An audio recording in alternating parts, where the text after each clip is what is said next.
Assalamualaikum warahmatullahi wabarakatuh. Salam sejahtera untuk kita semua. Pada pertemuan minggu ketiga ini, akan membahas mengenai sistem koordinat dan proyeksi. Sistem koordinat atau proyeksi yang paling sering ditemui adalah sistem koordinat geografis dan UTM. Sebagai model terbaik bumi, mungkin adalah bentuk solid 3D dengan bentuk yang sama dengan bumi atau globe. Akan tetapi, memiliki beberapa kekurangan, yaitu ukurannya yang besar dan tidak praktis, tidak memiliki skala yang sesuai dengan tujuan khusus, tidak dapat digunakan untuk mengukur jarak, sudut, area, atau bentuk pada bidang pola, tetapi hanya dapat diukur menggunakan pengukuran sudut. Pengukuran globe bukan dengan koordinat X dan Y. Hal tersebutlah yang mendasari adanya sistem proyeksi dikembangkan.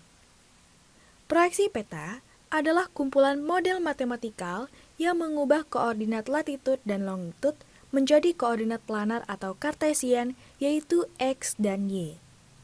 Data yang ada pada bola tersebut diproyeksikan menjadi permukaan datar. Gambar ini menunjukkan desain skematik sederhana untuk menunjukkan bagaimana proyeksi bekerja. Teman-teman bisa membayangkan bola kaca yang ditandai dengan garis-garis grid geografis. Cahaya yang dipancarkan dari pusat bola membentuk bayangan garis pada permukaan bidang, kerucut, atau silinder. Sehingga, apabila permukaan dibuka, hasilnya akan menjadi datar dan dapat diukur menggunakan sistem koordinat kartesian.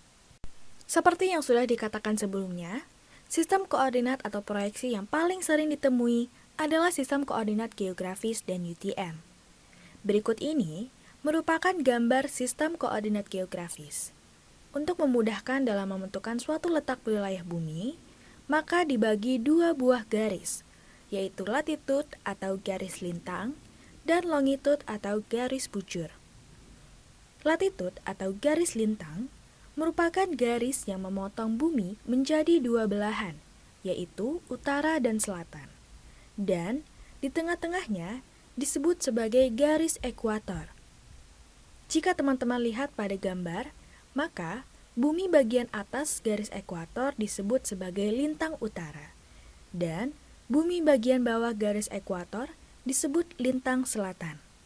Kemudian, ada juga garis yang dinamakan longitud atau garis bujur, yaitu garis yang memotong bumi menjadi dua bagian, yaitu barat dan timur.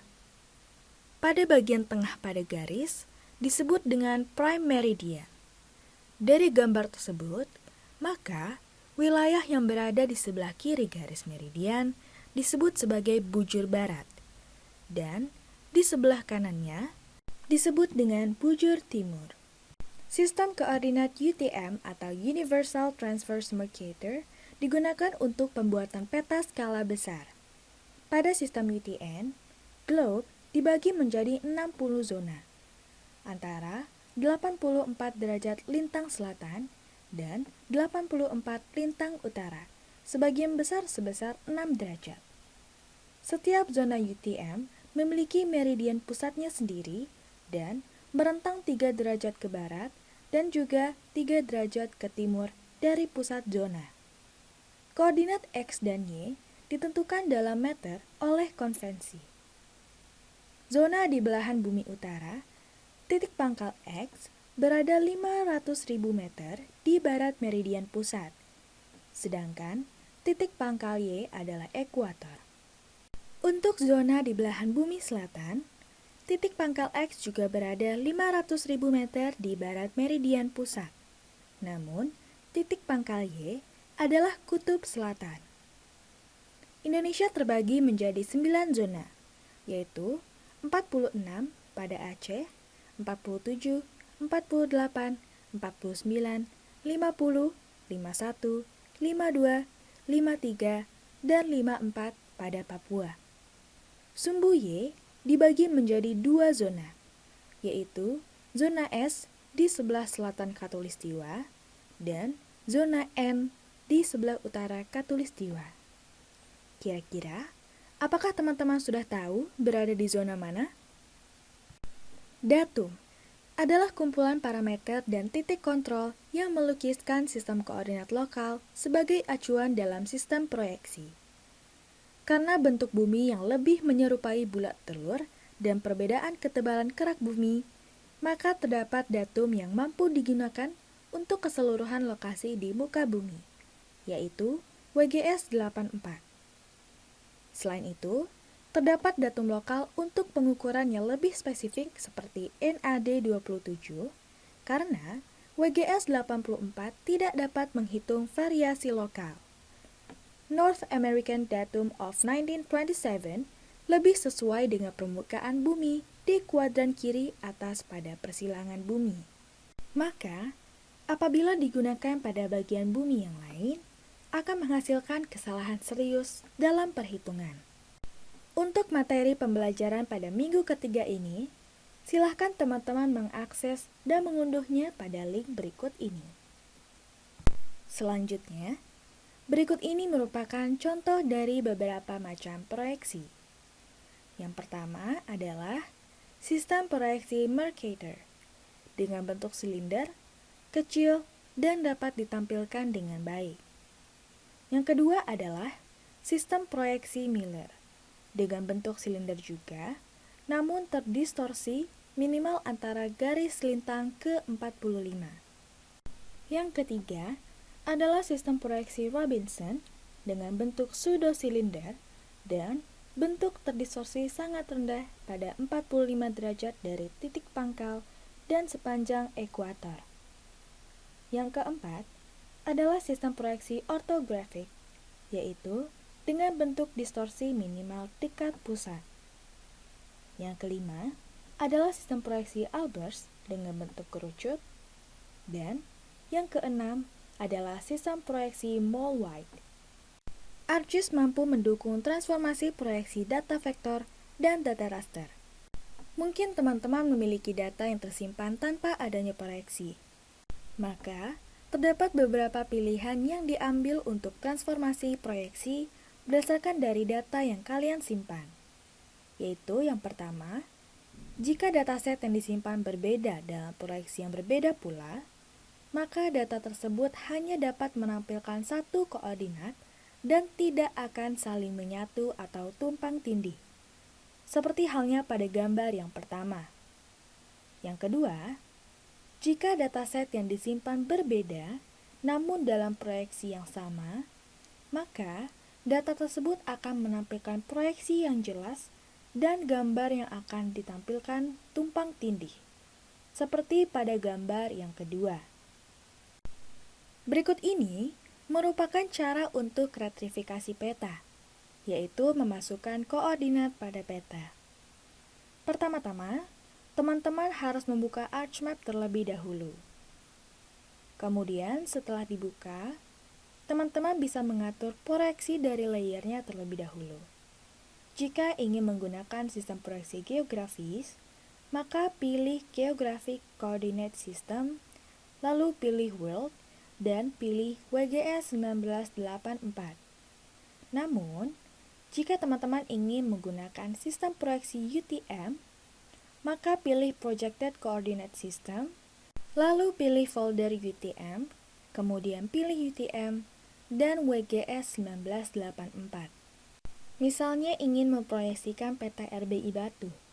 Dikarenakan berada di zona 49S, maka pilih folder Southern Hemisphere dan WGS 94 UTM Zone 49S.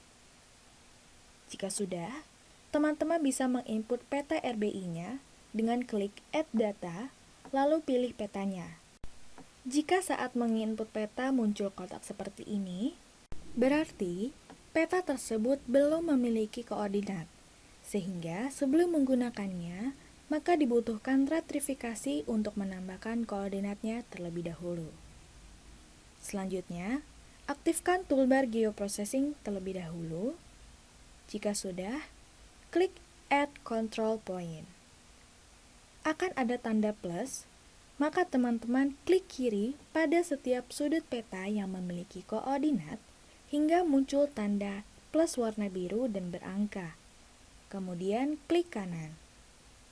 Jika teman-teman ingin menggunakan proyeksi UTM, maka dapat memilih input X dan Y. Namun, jika ingin menggunakan proyeksi geografis, teman-teman dapat memilih input DMS of long and lat. Pertama, kita coba dulu untuk proyeksi UTM, yaitu pilih input X dan Y. Masukkan angka-angka yang ada pada peta. Untuk proyeksi UTM, dapat memasukkan angka yang berwarna hitam, yaitu tulisan yang ke bawah untuk X dan Y-nya pada tulisan yang ke samping seperti ini. Jika sudah, klik OK. Kemudian peta akan menghilang. Teman-teman bisa klik zoom to layer untuk menampilkannya kembali. Lalu, lakukan hal yang sama pada ketiga sudut lainnya secara berurutan. Kemudian jika sudah, teman-teman bisa klik View Link Table dengan icon seperti ini untuk melihat apakah retrifikasi yang digunakan sudah cukup akurat atau belum. Cara melihatnya yaitu berdasarkan angka pada total RMS error. Apabila angkanya lebih dari 10, maka retrifikasi yang teman-teman lakukan tidak akurat. Semakin kecil angkanya, maka akan semakin akurat retrifikasinya. Jika sudah, teman-teman bisa klik Update Georeferencing untuk memberikan referensi koordinat pada data yang asli. Jika ingin retrifikasi menggunakan proyeksi geografis, maka teman-teman bisa melakukan langkah yang sama. Input peta terlebih dahulu, kemudian pada toolbar Geoprocessing, pilih peta yang ingin diretrifikasi. Lalu, klik kiri pada ujung peta dan klik kanan, pilih input DMS of long and lat. Lalu, masukkan angka yang berwarna biru. Untuk longitude, teman-teman bisa memasukkan angka yang menurun. Dan untuk latitude, teman-teman bisa memasukkan angka yang mendatar. Jika proyeksi pada peta belum tepat, maka tampilan dari kedua peta tersebut akan berbeda dan acak-acakan seperti ini. Lalu teman-teman bisa melakukan langkah yang sama terlebih dahulu pada ketiga titik lainnya, kemudian cek angka RMS errornya. Jika kurang dari 10, maka teman-teman bisa melanjutkannya untuk melihat proyeksi dari kedua peta tersebut. Jika proyeksi dari kedua peta tersebut sudah tepat dan sama, maka peta tersebut akan terlihat tumpang tindih seperti ini. Artinya, proses proyeksinya sudah tepat. Sekian untuk video pada kali ini. Kurang lebihnya mohon maaf. Wassalamualaikum warahmatullahi wabarakatuh.